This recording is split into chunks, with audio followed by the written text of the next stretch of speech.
Welcome, everybody. Welcome to Lessons from the Cockpit. Let's get started.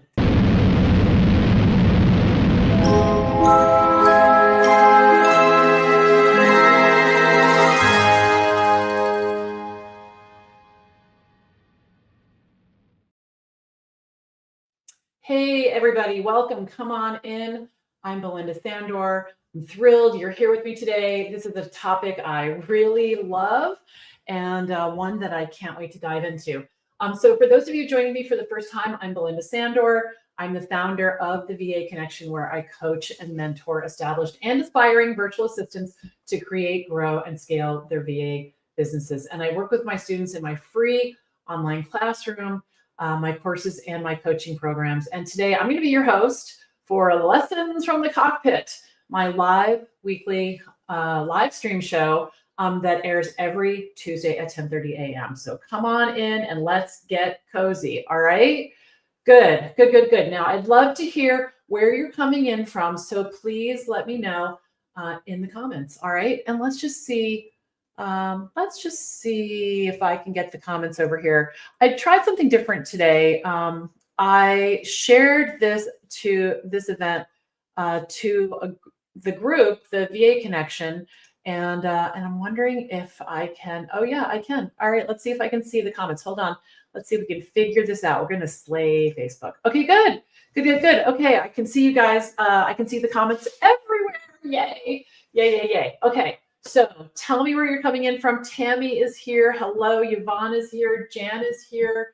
That's awesome. Nancy's here. That's really great. Okay. Welcome. Okay. So if you haven't met me before, I would like to introduce myself. Now, here's the thing. If you are struggling with what to do in the next chapter of your life, you're going to be able to relate to my story. And it's so many of us, right? It's so many of us because life happens, right? Life happens, and I've been thinking about it a lot lately. And so this is me, and I call her my little delish, who I am going to see in 11 days. I'm very excited.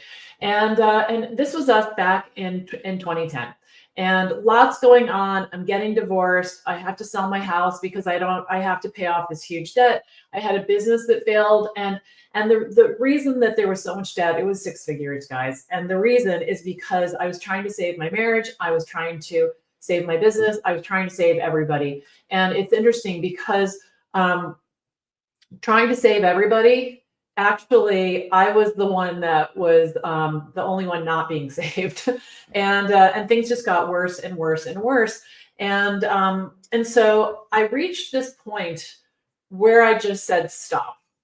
I just said stop because I wasn't even living paycheck to paycheck. It was like moment to moment, and every area of my life had gotten out of control. Like I said, my finances, my marriage, I'm sure my mothering, I'm sure I was very impatient because I was like right up to my last nerve all the time. A lot of my relationships were in crisis. Absolutely my business. And, it was funny because something snapped in me, and I don't exactly know what it is, but it was like, if you've had so many things coming at you and there's so much noise, and I just finally said, enough. Right? Enough. And I really went into myself for quite a little while to figure out what I was going to do. And I separated myself from most of my relationships, completely separated. I moved to a new part of Boston. I was out of my whole routine, and kind of everything was up for grabs. And I started looking for a job. I couldn't get one. I was kind of panicked. I had one failed business, so here I am, and I'm thinking, I want to try this thing as a virtual assistant. I didn't even know what it was called back then, but I wanted to do admin work. I like admin work. I love it, actually, and I had been doing it most of my corporate career and learned a ton when I had my own business, even though it failed. That because it failed, it was like a learning laboratory. So I decided to start working on my own. And like I said, I stopped talking to the people who were not helping me. There were a lot of people not helping me, and including people that you would think would want to help you. And I had to wrap my head around that. And, I talk about watching people like TV a lot with my students, and that's what I had to do. I had to step back and start watching the behavior of these people who are telling me they care about me and decide how I was going to handle that. And what I did was I stopped listening to them. I stopped listening to them and surrounded myself with new people, people who were interested in my success, people who were interested in supporting me through my success. I got a coach. I found a mentor. They ended up being, yeah, and I leaned into it. And what we're going to talk about today is how I leaned into it, because there's a big difference between taking time, business taking time and putting time in, right? There's that like 5% activities that you need to do in order for your business to be successful. So I got serious about it. I did what my coach said. I did what my mentor said, and my business started to take off. Now, before I had a name, before I had a website, I started talking about it to people I could trust. And I was at the school bus stop. One of the dads said to me, "What's new?" I told him, "Well, I'm thinking about starting this business as an admin." And his whole face lit up. He was such a nice man. Such a nice man. He'd been to our house before, and I remember he came over for dinner, and it was time for Emily to go to bed, and he wanted to sit down with her. And she had a globe in her room, and they took it out to the living room, and they sat on the couch, and he just started talking about countries and where all the places she could go, and just really a nice guy, really a nice guy. So I started working with him. And that went really well. It wasn't 100% virtual because, again, I didn't know this whole virtual assistant thing. And but I'm doing admin work. And then the next thing I know, I'm at a wedding. And I'm in the buffet line, and I start chit-chatting with the man and his wife. Again, didn't have a website, didn't have a business name. I'm just working for my friend Will, right? That's what I'm doing. And mentioned it to him, and he gave me his card. And even though it felt so uncomfortable the next day, I connected with him on LinkedIn, because my thing was, I thought that everybody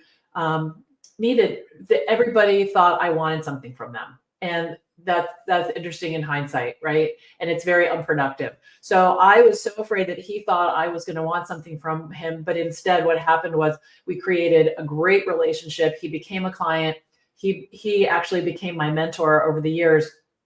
And we built both of our businesses in a way that was spectacular, really, really spectacular. He was already successful when I met him, but it was amazing. And the thing was that I did a live event with him at Constant Contact, and Constant Contact is where it was located in the Boston area. And what happened was we did the live event. We went and grabbed something to drink after the event. He said, "I want to do webinars," because he realized the power of the message that he had. And but he was confined to the local Boston area, and he had an email list that was global. And I said, yeah, that sounds great. You should do webinars. I would love, I think that would be amazing. And he said, would you do them with me? And I said, I don't know how. And he said, can I pay you to figure it out? And I'm thinking, what are we even talking about here? Like, so you're telling me that you're going to pay me to figure it out? Because he didn't want to. And I naturally am a figure outer, right? And he could see that when we did the live event, because it went really well and we clicked, and we did work remotely. That was a remote relationship, except for the actual event itself when I drove to it. But all the work coming up to the event was all virtual. So I was pretty excited. I was pretty excited about this, because I loved helping people. I loved making money. And I felt like I was making a difference. And isn't that what we all want, right? We all want to feel like we're making a difference. And so this was just perfect for me. So the next thing that happens is I reconnect with my husband, Greg Sandor. So I get divorced. I sell my house. I start my business. I blow literally everything up. I close my old business, start getting clients. My business is called Rocket Girl Solutions, and I'm off to the races. And then I meet Greg Sandor. He lives 164 miles away, and he works in New York City, and he commutes in for an hour every single day. And there's no way he can start coming to Boston. And I really like this guy. And so I got really busy figuring out how to actually become a virtual assistant. This is in 2012. So I'm moving everything to the cloud. I'm explaining to my clients, you're never going to see me in person again. Because I was kind of driving around. I was doing some of the work. I was doing the work at home, but I was visiting clients because remember, there was no Zoom back then. It was very like video conferencing was like, it was a big deal. People didn't know how they did, it just wasn't a thing, especially among entrepreneurs, right? So I got busy building all these systems, and this was a game changer. And I was able to spend a lot of time in Connecticut with him. Our relationship grew, and this is us on our wedding day with all of our kids. So Greg has 4 boys, and this is Emily next to me. And this is the summer of 2021.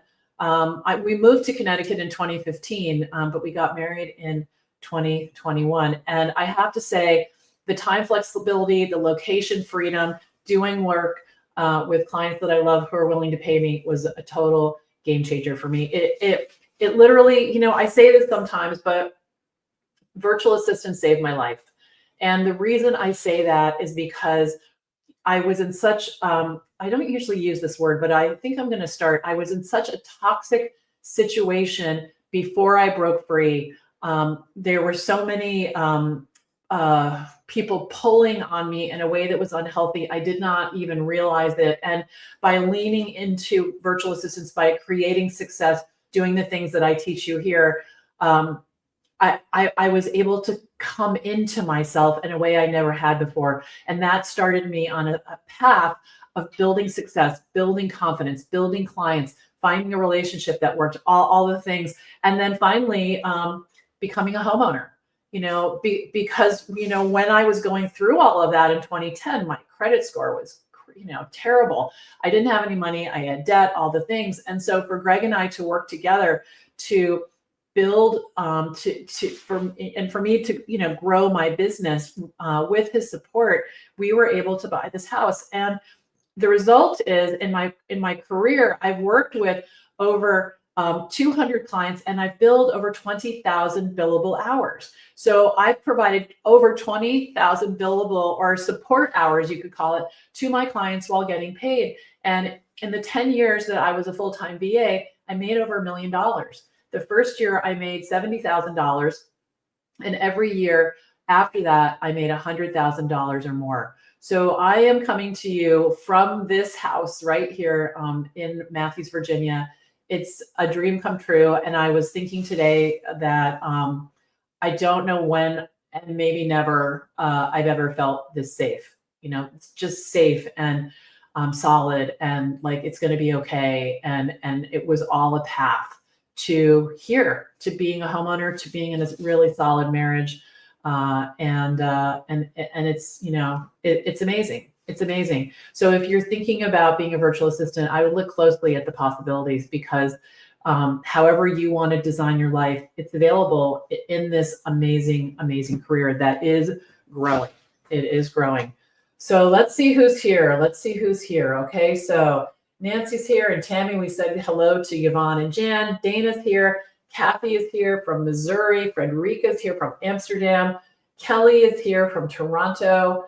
All right. And Teddy is here. Hello. Joy.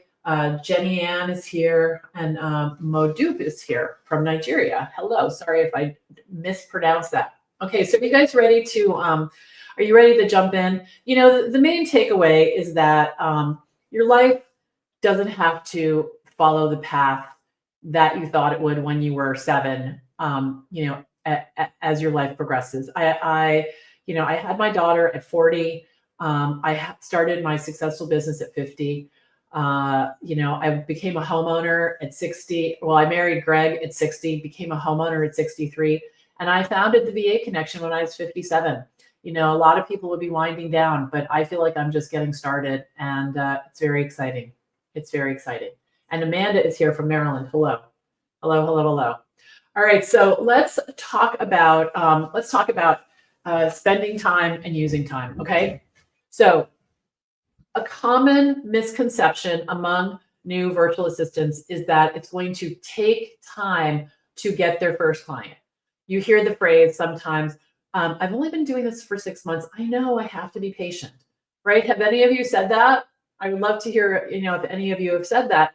And so they might tell a few people here or there, about their business. They might go to a networking event, if and when they feel like it, and spend time getting ready for their first client. So they decorate their office, they paint the walls, they organize their computer. And like I said, they tell a few people and they sit patiently and wait. And I have to tell you something, this is not a build it and they will come situation.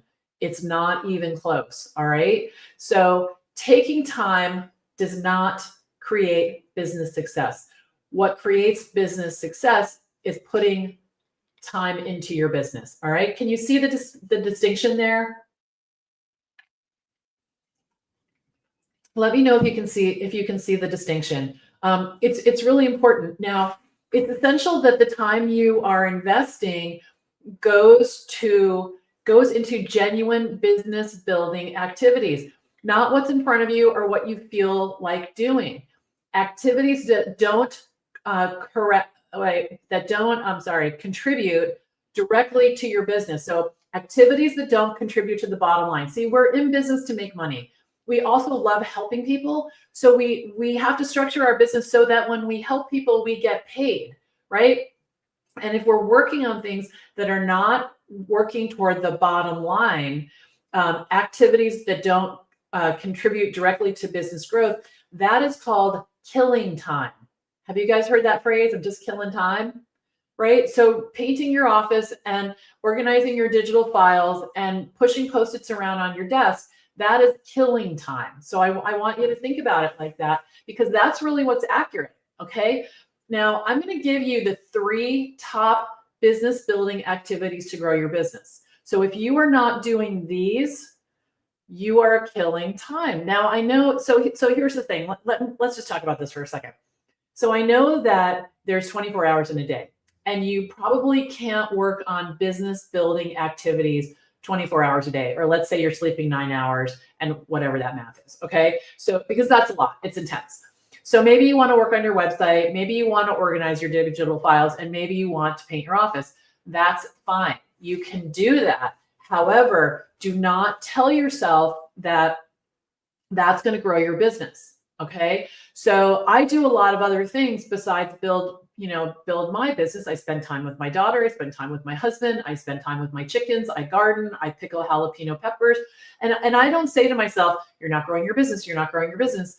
But I make sure I grow my business first, okay? Or it's scheduled in the day. So that's the main shift I want you to make. It's not about tying yourself to your chair and building your business 24 hours a day. You can't do that. It's too much. But you have to make sure that you are putting the time into investing in your business and what I'm about to talk about. Now, something just occurred to me. Now, some of you are setting big goals for yourself, and I love that. But you have to make sure, if you're going to reach those goals, that the amount of effort you put in will have you achieve them, right? So if we say, I want to make $100,000, and then you sit in your chair and don't tell anyone about your work, it's not going to happen. So it's not the goal that's the problem. It's not that you didn't want it badly enough. It's that you didn't take the action to get that to happen. Can you guys see that? Right? Can you see that? Okay, good. Good. And the number one skill, I'll say, for virtual assistants is we have to get comfortable being uncomfortable, because people are going to be bringing you new work all the time. You're going to be meeting new people all the time. And for someone, that's introverted and kind of a homebody like me, that can be intense. So we have to get comfortable with the uncertainty and start to soothe ourselves. And here's the thing. So the number one thing that I want you to work on to grow your business is your mindset, right? Your mindset. New VAs naturally wrestle with doubts about their skills, their competition, pricing, experience, location, age, and what people will think about them. Let's say that slower, okay? New VAs naturally wrestle with doubts about their skills, their competition, pricing, experience, location, age, and what people think of them. Did I leave anything out? What else are you guys having doubts about? All right. And here's the thing, these mindset roadblocks slow progress. and they can stall momentum. And this is why having a VA business coach is essential for new VAs. It provides guidance and support and strategies to overcome these mental hurdles so you can build confidence. Now, I went to a very powerful conference in Phoenix last week. And one of the things we talked a lot about, because you're entrepreneurs, I'm an entrepreneur, right? I wrestle with fear just like you wrestle with fear. I wrestle with a lot of the same things you do. It's just I've worked through the first 20 layers and now I'm on layer 21, right? Because there's that many layers. It's just all there. It's just a matter of, it's not that I don't struggle with those. I just pivot faster because I have so much practice pivoting. Right. And so one of the things that one of the speakers said is that what they said is that the way that you beat fear, well, you could have a beer, but the way that you beat fear is you don't do what it says. You don't do what it says. When you don't do what fear says, it loses power over you. So I want you to take that in, and I'm going to think more about that and talk more with you about that in upcoming days. But as I process it myself, but it's interesting, if fear tells you not to do it and you listen, fear won. Fear won. And I have learned to talk to fear. And what I say to fear, I say it just like this: we're not doing that. No, we're not doing that. And I talk to it like someone who's not my friend, because fear is not my friend. It's not my friend. And I'm clear and I'm direct. And I just, the fear comes up. It's standing right in front of me. It says, don't do that or do this or whatever. I check in with myself and I say, is that fear standing in front of me, or is that a real thing? And I've gotten really good at what I call my fear BS detector. And I'm like, oh, that's fear. And then I look fear right in the eyes and I say, we're not doing that. And I do what I want, and fear goes away. It's the action that quiets the fear. It's the action. And I want you to know that. Okay. So the first thing is to mind your mindset. And Dana, thank you. This is very sweet. I want to put this up. Thank you. She says, I'm so thankful to have you, Belinda, as my coach and mentor. My life has literally changed. Years ago, there was no way I would have been able to do this. I do what Belinda says, and I have seen results. That's awesome. That's awesome. Thank you. Thank you. Yes. All right. So, and it's, you guys, I didn't wake up like this super smart person. You would not imagine what I've been through to get here, and it's interesting. I'm learning more about what that is. And what I've shared with you so far is kind of the tip of the iceberg. And like I said, I'm processing all this, and we'll talk about it more over time. But the reason I know this is because I didn't make a mindset mistake once or twice and then say, oh, I'm so powerful, I can just fix this. I made mindset mistakes for 45 years, and then just started, like I said, peeling the onion. And I just learned to be observant about what's happening, and my ears are open and I implement what I learn, right? Those are the keys. All right. So the second thing, all right, so that is an inside job, mindset. Okay. So now let's talk about some actions you can take, because we love being in action, right? The first action you can take is, I want you to embrace, hug networking. All right. You need to embrace networking. Many virtual assistants mistakenly think the goal of networking is to sell themselves and convince people to hire them. It's not. Okay. Networking is not for convincing someone to hire you or selling yourself. Networking is about connecting with like-minded entrepreneurs in the same way you might join the Quilters Club if you like to quilt. Okay. The true purpose is relationship building and getting to know new people and letting them get to know you. When you do this consistently, it creates a natural flow of referrals. Just think about this for a second. Okay. So I use this example a lot. I moved to a new town. I asked my real estate agent, do you like your dentist? Who's your dentist? Now the dentist is nowhere in sight. There's no billboard for the dentist. There's nothing. And she says, oh yeah. I went to this one guy. He wasn't very good. I really recommend this guy. Who am I going to go to? This guy, right? Over and over and over. This is how I found my hairstylist, right? This is how I found the guy that did the HVAC in our house. This is how all the things. I ask people, who do you got? Who do you got? right? We ask people who's the mechanic around here, who do we go to? And because my whole life is pretty much referral based, and even when I buy something that I don't know on Amazon, if it's expensive and it matters, I look at the reviews, social proof. So it's the same thing. So you need to get out there and spread the word. And when you go networking, this is not one and done. You don't go to a group and say, I don't like that, and then quit. You say, I don't like that group. I'm going to find another group. I'm going to ask the people in this group where else they go networking. And you're going to search it out. And what happens is when you find your people, it's really fun because you get to know them. You have relationships with them. Maybe you go for a walk with them or you talk to them about their business. And eventually when you walk in the room of this network group, people are like, hey, how's it going? We missed you last month. What's going on? And it's wonderful. It's wonderful. It will expand your life. It will expand your life. Okay. So the third thing, all right. So mindset, mind your mindset, embrace networking, prioritize your email list. Prioritize your email list. Many new VAs think that they can build a thriving business by communicating with their network using DMs, text messages, and social media. You cannot. You cannot. They overlook email. They're like, that's so old fashioned. I don't have anybody's email address. But here's the reality. Email is where business communication thrives, right? So make sure you have the email addresses of everyone in your network. Use them to stay in touch and spread the word about your work. Just a couple of weeks ago, we did a lessons from the Cockpit about using stay in touch emails. Okay.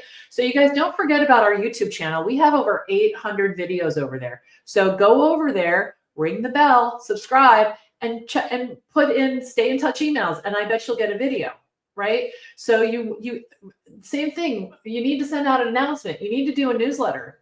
Go over there and start Googling things if you're not already in VA school, because all this stuff is in VA school. Okay. So here's the thing. Successful virtual assistants do not wait for success. They do not wait for success. They strategically invest their time in activities that build their business. Now, once you get the hang of it, you're going to start attracting clients like crazy. You're going to be making more money sooner, and you're going to have way more fun. Being a winner in business is fun. It is so fun, and to surround yourself with other successful entrepreneurs, there's just nothing like it. There's just nothing like it. Now, you do have to walk through a lot of things. Fear. Oh, by the way, we're not using the word imposter syndrome anymore, just so you know. We're using beginner's doubt. Okay, that's all that is. There's no syndrome. We're not talking about it anymore. Beginner's doubt. Oh, I have beginner's doubt. That's a lot easier, right? That's a lot easier. So we're not going to call it that anymore. So you guys can do this. You can do this. And thank you for all of you for thank you for putting the comments in. I really appreciate that. Okay. Now I want to tell you about something. We started our 3-part training last week on Thursday. It's called, I should have a logo on that, the VA Business Launchpad. Okay. It's a 3-part training. Part 2 is today. So let me tell you what we're going to talk about. Okay. We're going to talk, and you can find out all about it at the VA Business Hub. I don't know if the YouTube links are over there. I'll go check that. But there's events everywhere. You can find it on LinkedIn, YouTube. You can find it in the, I call it the big group, the VA Connection. It's on our business page. It's all over the place. Right up at the top, it says, where can you watch the live stream? And you can just click right into the comments. All right. So vabusinesshub.com. Today, we're going to talk about how to talk about your work in a clear, simple way. And we're going to talk about how much money you can make as a virtual assistant. So if you are sketchy on either one of those, even if you didn't attend the first session, it's fine. These sessions are designed to stand on their own. Okay. So join me at 1 o'clock today, VA Business Hub. You'll find the information. Go into whatever Facebook group or YouTube for us. And we're going to talk about the infamous hashtag stop talking. Okay. Good. So successful virtual assistants do not wait for success. They strategically engage in activities that build their business. Okay, guys, I'll see you at 1. Bye for now.